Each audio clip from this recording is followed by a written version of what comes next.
اللہ کے رسول صلی اللہ علیہ وسلم کا فرمان تھا کہ من ترک للہ شیئا عوضہ اللہ خیرا منہ، کہ جو بھی اللہ کے لیے کوئی چیز چھوڑ دیتا ہے اللہ اس کو اس کے بدلے بہتر چیز عطا فرماتا ہے۔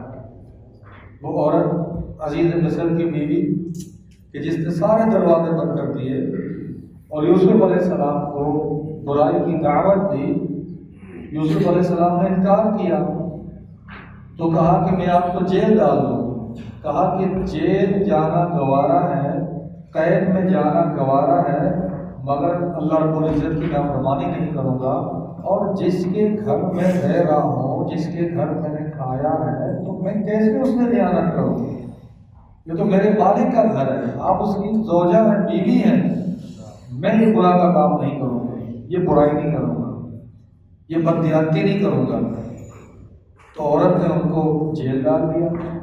اب بظاہر بندہ دیکھے کہ یوسف علیہ السلام پارسا آدمی ہے، نیک آدمی ہے، اللہ کے نبی ہیں، لیکن وقتی طور پر پریشانی ہوئی یا نہیں ہوئی؟ وقتی طور پر پریشانی ہوئی کہ اس نے عورت نے ان پر تہمت لگایا کہ اس نے تو برائی کا ارادہ کیا تھا میرے ساتھ۔ اب لوگوں میں باتیں بھی چلی، لیکن اللہ رب العزت نے یوسف علیہ السلام کو کیا بتلا دیا کہ یہ یوسف علیہ السلام جو مصر کی جیل میں تھے، رب العزت نے ان کو مصر کے تخت پر بٹھایا، مصر کا بادشاہ بنایا۔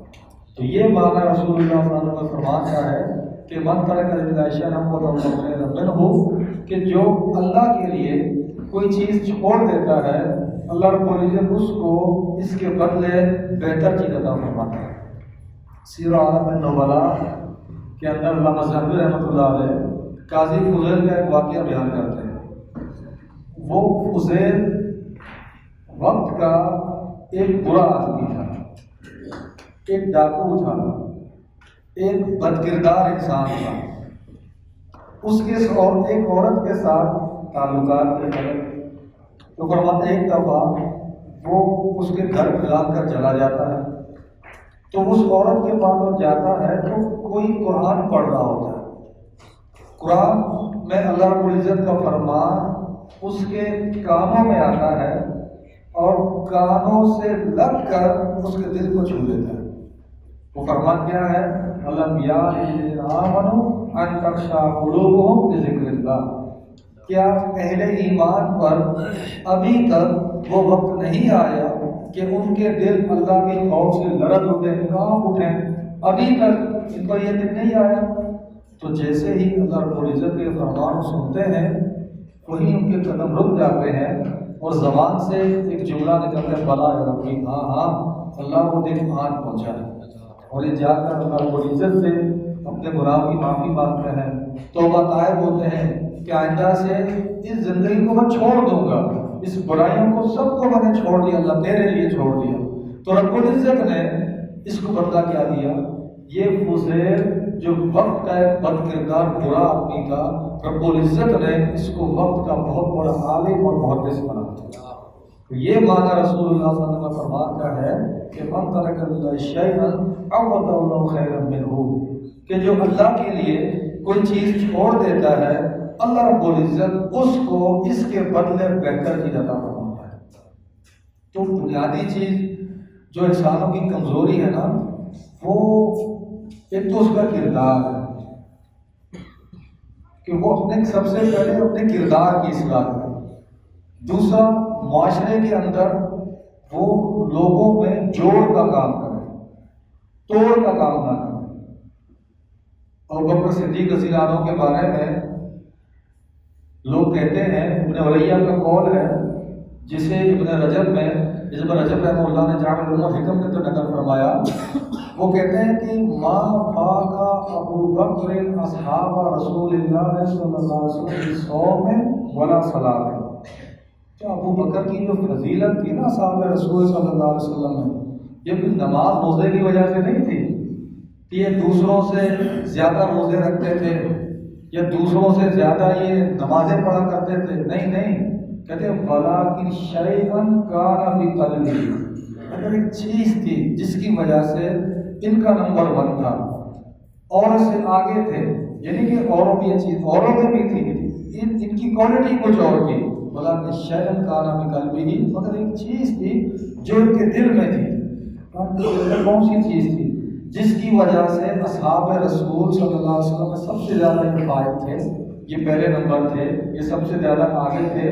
فرمایا وہ دو چیزیں، وہ تو ایک چیز کیا ہے؟ الحب للہ، کہ یہ اللہ کے لیے محبت کرتے تھے، والنصیحۃ لخلقہ، اور دوسری چیز یہ ہے کہ یہ اللہ کی مخلوق کے ساتھ خیر خواہی کرتے تھے۔ اب اللہ کی مخلوق، یہ اللہ کے علاوہ ساری مخلوقات میں آتی ہے، سب اللہ کے مخلوق ہے۔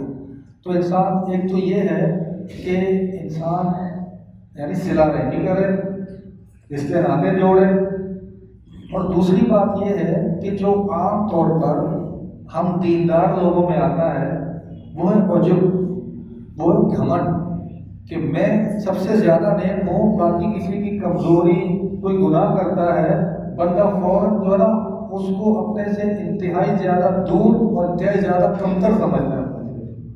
تو یہ جو عجب کی بیماری ہے، یہ جو نماز پڑھتے ہیں، مجھے مبارک رحمۃ اللہ علیہ فرماتے ہیں کہ نمازیوں سے زیادہ عجب میں نے کسی میں نہیں دیکھا، کیونکہ شیطان اب دیکھ رہا ہے کہ یہ جو سیدھے راستے پر لگا پڑا ہوا ہے، اب کیوں نہ اس کی نیکیاں میں ضائع کر دوں، اور ضائع کس سے کر دیتا ہے؟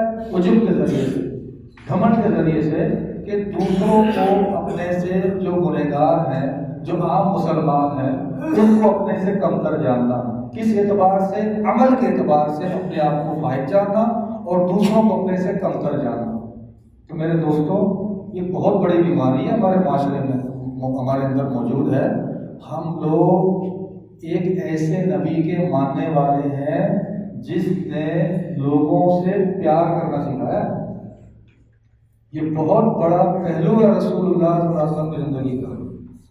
وہ صحابی دیکھیں، معاذ اسلمی رضی اللہ تعالیٰ عنہ، جو زنا کا ارتکاب کرتے ہیں، اللہ کے نبی گواہ تو کوئی نہیں ہے نا، وہ خود اپنے آپ کو پیش کرتے ہیں۔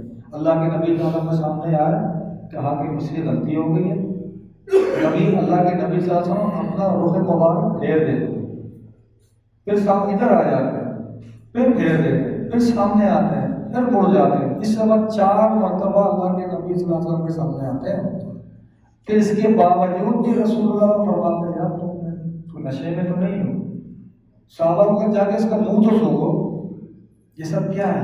پہلی دفعہ ہی ہوتا ہو جاتا نا کام، لیکن اس طرح 4 دفعہ اس کا آنا، پھر دوبارہ صحابہ کو دیکھو اس کو نشے میں تو نہیں ہو، یا تم کوئی پاگل تو نہیں ہو، تم ہوش و حواس میں یہ باتیں کر رہے ہو؟ یہ سب چیزیں کیا ہیں؟ یہ سب چیز اس بات پر دلالت کر رہے ہیں کہ بھائی جب اللہ نے آپ کے عیب کو پردہ ڈال دیا ہے تو معافی مانگ لو، چلے جاؤ، توبہ کر لو، کیونکہ 4 گواہ آتے ہیں، پھر تو بات بتی، گواہی تو کوئی بھی نہیں دے رہا، از خود اپنے آپ کو پیش کر لو۔ تو رسول اللہ صلی اللہ علیہ وسلم نے کبھی ان کے ساتھ ایسا رویہ نہیں کیا، جن سے بھی غلطیاں ہوتی، جن سے گناہیں ہوتی تھیں۔ اسی طرح ابو بکر صدیق رضی اللہ عنہ کی جو صفت دوسری تھی کہ اللہ کے مخلوق کے ساتھ خیر خواہی، اور یہی تعلیمات رسول اللہ صلی اللہ علیہ وسلم نے دی ہیں۔ اللہ کے نبی صلی اللہ علیہ وسلم فرماتے ہیں کہ اسلام رجل واحد احب الیہ من قتل 1000 کافر، ایک آدمی کا اسلام لانا مجھے 1000 کافروں کے قتل سے زیادہ پسند ہے۔ احب اس کا تفضیل ہے، بہت زیادہ پسند ہے مجھے، یعنی جہاں میری تلوار سے 1000 کافر قتل ہو اور اس کے مقابلے میں ایک بندہ ہدایت پر آ جائے، اسلام پر آ جائے، اس سے زیادہ پسند کیا ہے؟ ایک بندے کا اسلام آنا۔ اچھا، اسلام محبت دیں گے تو لوگ قریب آئیں گے نا۔ جب میں لوگوں کو محبت نہیں دوں گا، میرے اندر نفرت ہے، تو پھر جہاں آگ ہو تو آگ کے قریب تو کوئی بھی نہیں آئے گا میرے دوست۔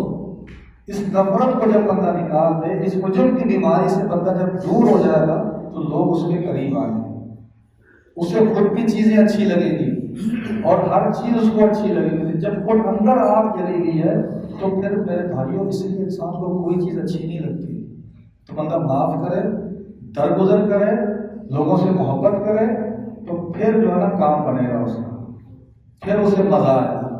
دیکھیں نا، اللہ کے نبی صلی اللہ علیہ وسلم کے سامنے سے ایک جنازہ گزرا تو کیا کہا نا؟ مسترین اور مستراح، یہی ہے نا کہ مستریحوں اس نے راحت پا لی ہے یا پھر اس سے راحت پائی گئی ہے.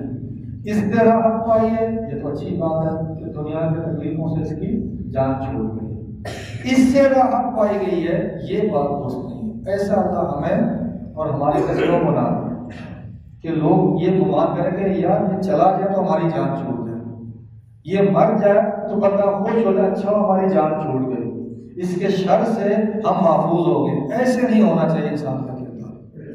اس پہ بندہ اپنی اصلاح کرے اور اس بات کو سامنے رہے کہ من ترک للہ شیئا عوض اللہ خیرا منہ, کہ جو شخص اللہ کے لیے کوئی چیز چھوڑ دیتا ہے اللہ رب العزت اس کو اس کے بدلے بہتر چیز عطا فرماتا ہے.